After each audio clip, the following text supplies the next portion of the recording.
Yeah, good morning, everybody. This is Tony.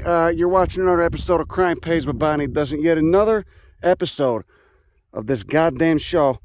And I'm here on some Badlands, right on the border between Montana and Wyoming. And there's almost nothing growing here, save for a few grasses.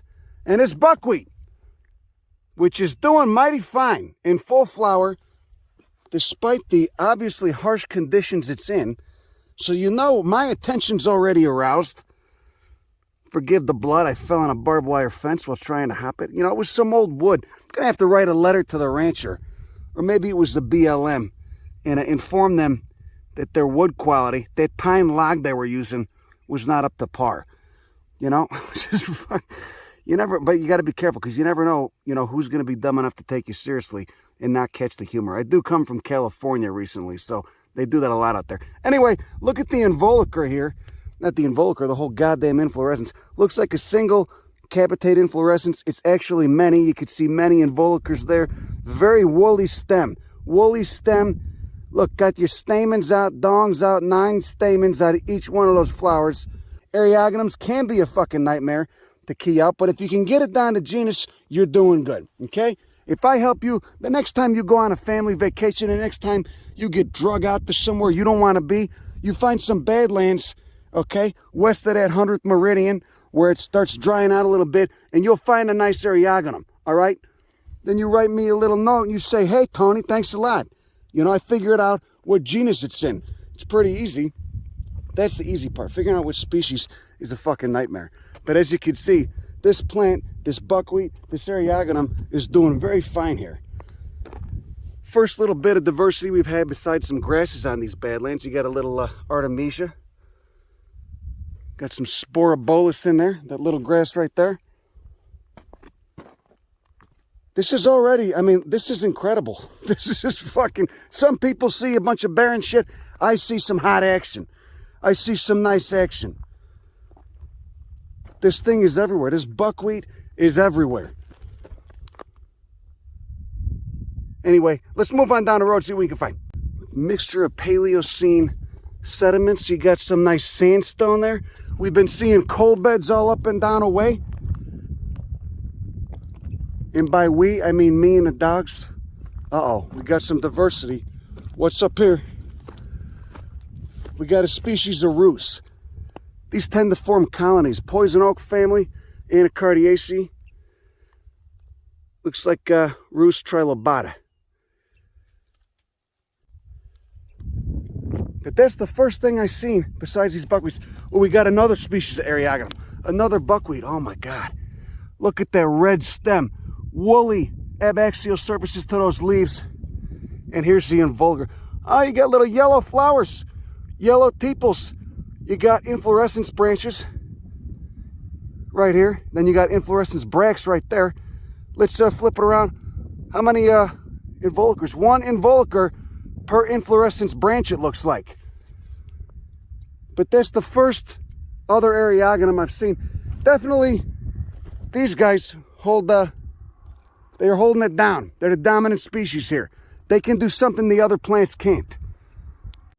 Another plant species, we got a species of Dalea, the pea family. Flowers already done. You see a bunch of little beans right there. Tiny little beans. The inflorescence is a spike.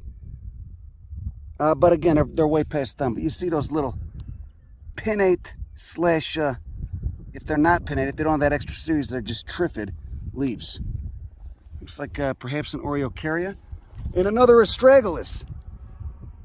Onions, dead onions.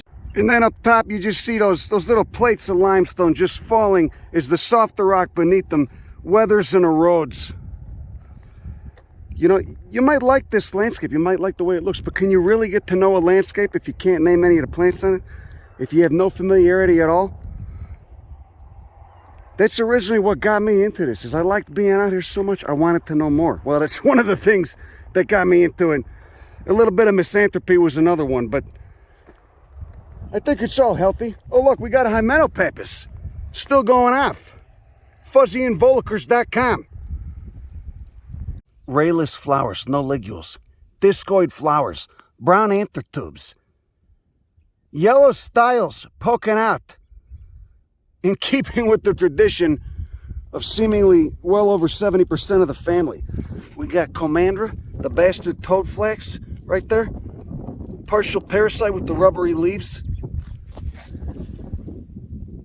Another astragalus. More rus. Yeah, there we go. A little bit more diversity. One of the chicories, Lygodesmia. Got your basal leaves, rather dentate, almost laciniate, you could say. You got a couple cauline leaves, smaller, lanceolate, and look at that involucre. Waxy, all ligulate flowers. We got the long anther tubes in there because this is a chicory. We got those 5 teeth on the end of that ligule, also because this is a chicory. Remember the chicory subfamily and the sunflower family, Asteraceae. Thin leaves right there, but photosynthetic stems all the way up. Look, barely got any leaves right there. They're there, but just barely, super thin. This is obviously a very drought-adapted plant. A plant you'd expect to find on some sandy badlands. SandyBadlands.com, another great male dancer name right there. Yeah, I could see why the limestone is falling down. Because this stuff, this sandstone is just so, either sandstone or ash. Could be volcanic ash too. But you could see how soft it is. Just breaks apart. He just weathers easily. And then of course you get those plates. Once the softer material down below is gone, these lose structural integrity. I love saying it. And fall down. They break just in pieces, like somebody dropped a plate. Yeah, I was gonna say that this looks like this could be ash, but it's just sandstone. You get the handlings out. You know, if that was ash, it would look like a bunch of tiny pumice particles, just pure silica. This is a mixture of grains. It's just sand, and you can see that dimpling. See, that's from the rain. Nice. Okay, if this place got any more precipitation than it does, these would have been long gone long ago. You know, like a Desmia just hanging out there. Isn't that nice? Look, this buckwheat's a stunner. Look how healthy it is up here. It's doing great, right next to the estrade. Okay, we got a native Rosa of some kind.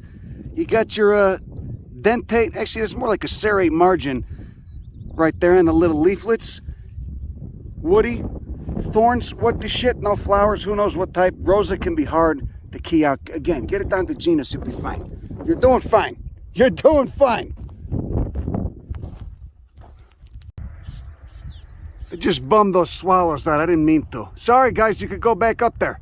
Go back to your home. You know, I've been seeing a Penstemon, but they're all nibbled off. None are flowering. Glabrous leaves, kind of waxy. Opposite, of course, is how I could tell it was a Penstemon, just by the habit. Can't find any going off. Probably not going to. But I bet they looked nice 2 or 3 months ago. Look, there's another one. So see, this is a good example of why Eriogonum is such an important plant. It's flowering right now in the drought and the heat of mid-July. No rain. Well, it's raining a little bit on me now, but you can obviously see it's very dry. Dry as balls. Does that even work? I don't know. Are balls dry? Forget about that. It doesn't matter. But you could see there's a huge nectar source being provided towards insects, which in turn are providing food for the swallows that I just disrupted from their lovely roost and domicile. Okay? Very few other things are going off right now, except maybe some Stephanomeria. But there's tons of this buckwheat. The nectar buffet is open, and they will be flowering for quite some time. So these Eriogonums are a key. They're a cornerstone of some of these very dry ecosystems. All right? Each one of those tiny flowers produces a little bit of nectar. And you can see, together with all the plants here, we're looking at upwards of hundreds of thousands, tens of thousands, maybe hundreds of thousands of flowers. So it doesn't do anything directly for us. You can't put it in your ass and feel better. You can't get the positive vibes off of it. Well, maybe you can, I do. Okay? It doesn't, there's no medicinal or drug qualities as far as I know. but it's basically the base of the food chain of this habitat. You know, so just viewing things from an anthropocentric point of view can be a little bleak and a little depauperate. So be a little bit more fucking creative, huh? You like the sandy plates? Sandy plates, huh? Prick. Do you like the layers? Relatively lush. You could tell we're moving a little bit east. We're not in the barren, dry west anymore. The fact that it's raining right now is still blowing my mind. We never get, you know, at a certain westward point in this country, you just don't get summer rain. Anyway, let's keep moving on down the road. Look at it, see? The softer material below weathers easily, but it holds up the much harder little plate of sandstone up above, making for some very interesting Badlands geology. Look at all that over there. Sounds like a bunch of ceramic plates, I bet, when you step on it. Okay, well, hold up. Before we take off, we got a little bit more floristic diversity. This fucking guy I just met yesterday, and he's fantastic. I'm so impressed, all right? Pediomelum argophyllum. Silver leaves, because look at his silver leaves, you fuck. Look at all those woolly little hairs, little woolly leaf blades. Triphid leaves. And then there's those tiny flowers. Look, the calyces, look how woolly they are, just like a Q-tip. Look at that, with the big bracts subtending, those long-ass bracts subtending each flower.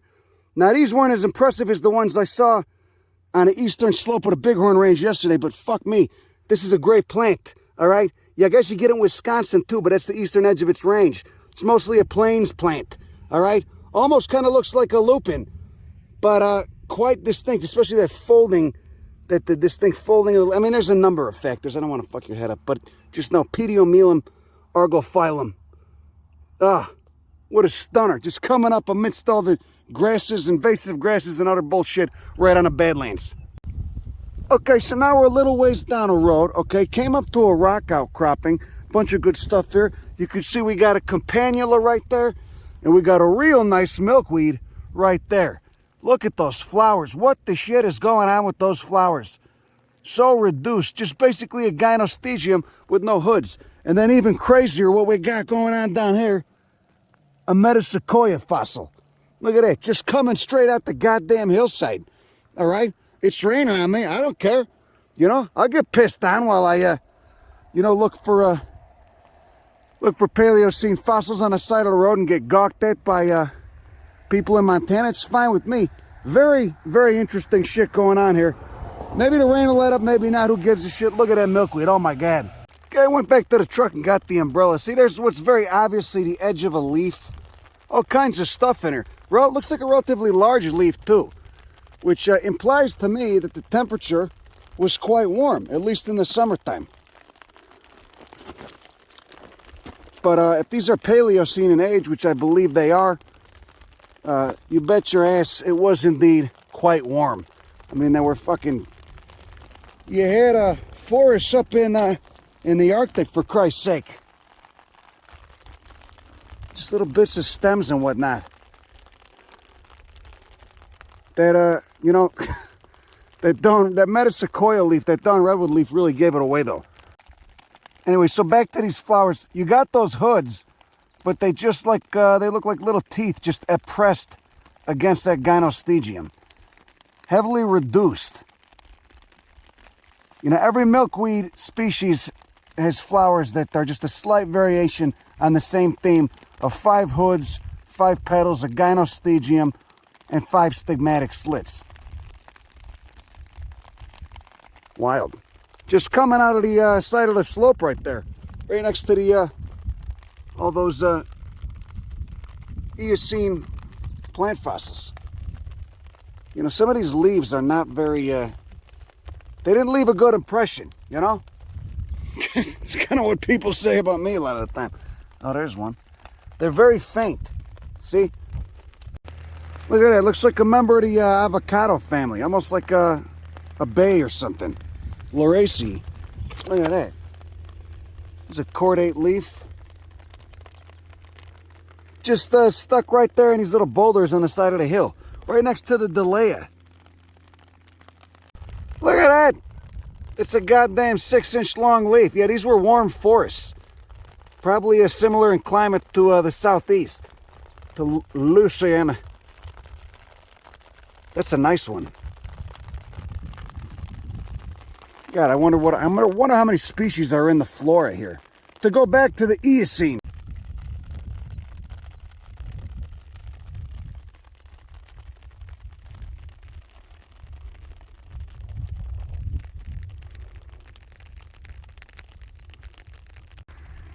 So 50 million years ago, Montana was a redwood forest.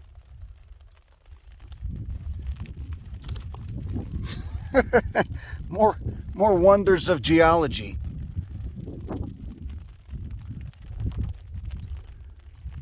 Wrap your head around that.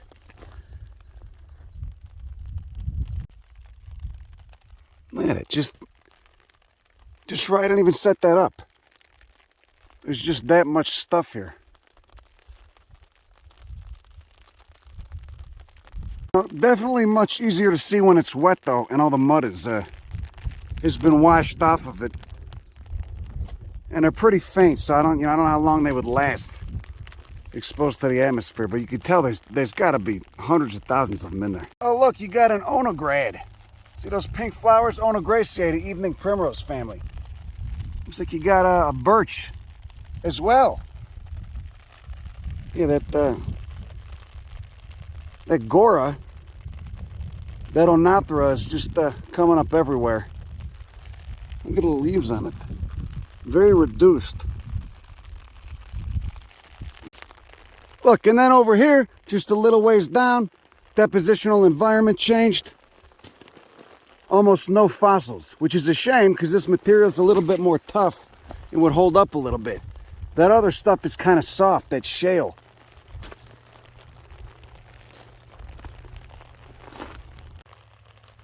Look, that evening primrose likes it though. So no fossils, but you got a nice little hillside of scree, of sedimentary scree for that evening primrose to grow in. Ah, look at that, those red anthers. 8 stamens, red anthers. You can see the unopened buds towards the left there, towards the top. Now look what the fruits look like. Look at that. Keeled little capsules, keeled little 4-lobed capsules. So look at it, you got the 4 clawed petals, meaning they're thin where they meet much thinner where they meet the center of that flower than they are wide. They kind of look like petals, clawed petals. 8 stamens with the red anthers and then a 4-lobed stigma just drooping down. What a banger. Hey, you can see the vegetation isn't too charismatic. Got your Atriplex convertifolia. You got your Artemisia tridentata, the sagebrush. It smells good at least. You got some Chrysothamnus. But overall, just lots of mint green and beige. And really, how much of that can you take? Oh look, there's a bunny. Oh, we got a Opuntia too. The prickly pears. Let's not forget them. You can see how easily these muds and shales just weather, just readily erode.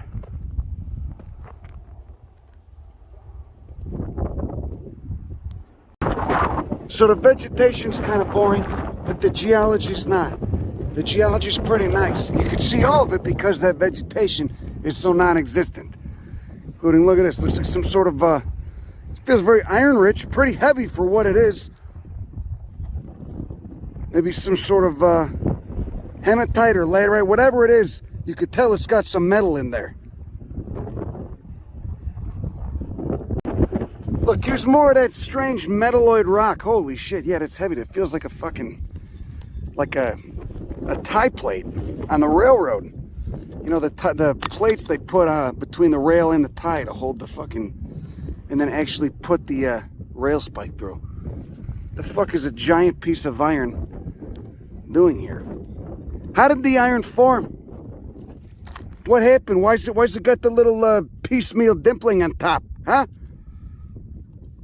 You sometimes get lateritic soils and shallow tropical areas, areas of shallow tropical water, tropical and subtropical lagoons, and what the shit.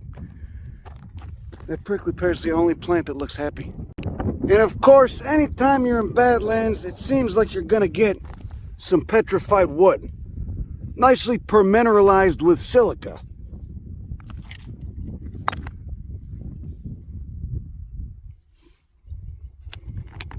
I wonder what the shit those are. Look at that though, that's a nice piece.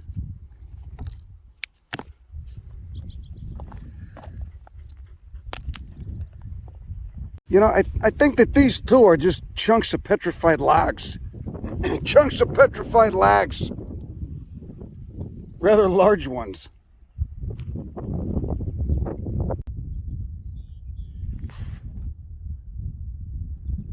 Look at it. Look at all the Asclepias here. Is that really just speciosa? I would be surprised. They tend to like it wet.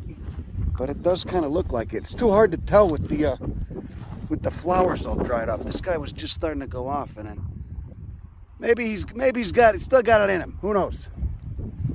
Looks pretty crispy though. Look at this. Look at this pinkish brick orange colored gravels. They look like some kind of shale, I guess. Iron-rich shale. Wonder what kind of environment this was deposited in.